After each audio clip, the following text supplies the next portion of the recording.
کہا جاتا ہے کہ 27 علوم خلق کیے گئے، 25 علوم جو کہ اب تک ظاہر نہیں کیے گئے، صرف 2 علوم انسان کے پاس ہونے سے انسان سمجھتا ہے کہ ہم اتنی ترقی کر چکے ہیں کہ ہم بہت آگے نکل چکے ہیں، اور یہ سوچ لوگوں میں فکر پیدا ہو گئی ہے کہ امام زمانہ جب آئیں گے تو کیا وہ یہ جدید آج کے دور کی بات لوگ کر رہے ہوتے ہیں کہ یہ ٹیکنالوجی کو یوز کریں گے یا آگے کوئی بات ہوگی؟ تو میں چاہوں گا کہ آپ ڈاکٹر صاحب اس پہ ایک روشنی ڈالیں. جی ڈاکٹر صاحب. دیکھیے، اللہ نے خود کہہ دیا ہے کہ جتنے بھی خشک و تر میں ہے اس کا علم قرآن میں ہے، اور جو کچھ قرآن میں ہے وہ سورہ الحمد میں ہے، جو کچھ الحمد میں ہے وہ بسم اللہ میں ہے، اور جو کچھ بسم اللہ میں ہے وہ بے میں ہے، اور جو کچھ بے میں ہے وہ اس کے نقطے میں ہے. مولا کائنات نے کہا تھا کہ انا نقطۃ الباء، تو میں با کا وہ نقطہ ہوں. تو دیکھیے، علم تو سارے کے سارے منکشف ہو چکے ہیں.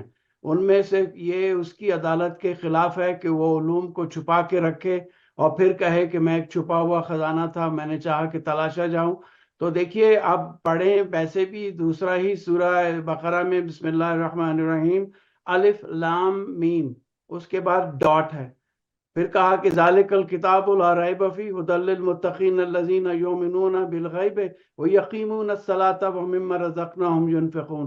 اب آپ کوئی بھی کتاب پڑھیں اور وہ اس کو شروع کیا جائے الف بے پے سے یا اے بی سی سے، اور پھر آپ یہ اس پہ یہ ڈکلیئر کر دیں کہ دنیا کی بہترین کتاب ہے، علم فہم فراست اور تمام چیزیں جمع ہیں، تو کوئی بھی اس کو پڑھنے اور سننے والا کہے گا کہ یہ کیا کہہ رہے ہیں آپ نے کتاب الف بے پے سے شروع کی اور دعویٰ اتنا بڑا کر دیا آپ نے. تو یہ الف لام میم یہ کیا ہے؟ Could it be Albert Einstein's theory of relativity کہ E is equal to mc square؟ تو یہ جو اسرار ہیں قرآن میں، جو رموز پوشیدہ ہیں، مولا کے آنے سے یہ منکشف ہو جائیں گے. وہ راز جن کو ہم سمجھ نہیں سکتے، جن کی تفسیر ہم نے اپنے انداز سے کی، وہ سب کے سب دیکھیے جب منکشف ہو جائیں گے تو وہ تمام علوم جو ہے ہمارے سامنے ہوتے ہوئے بھی وہ عیاں ہو جائیں گے. دین تو مکمل ہو گیا اس وقت جب غدیر کا اعلان ہو گیا، غدیر کے بعد دین مکمل ہو گیا، شریعتیں مکمل ہو گئیں، تو قرآن ہی سے جو ہے مولا اختراع کریں گے. جو قرآن میں پوشیدہ اسرار و رموز ہیں ان کی جب گرہ کشائی ہوگی تو ہم اور آپ خود ششدر رہ جائیں گے، ارے یہ تو ہمارے سامنے تھا، ہم نے تو سوچا ہی نہیں. تو دیکھیے، علوم تو تمام منکشف ہو چکے ہیں. یہ اس کے عدل کے تقاضوں کے خلاف ہوگا کہ وہ اپنے علوم کو ہم پہ منکشف نہ کرے.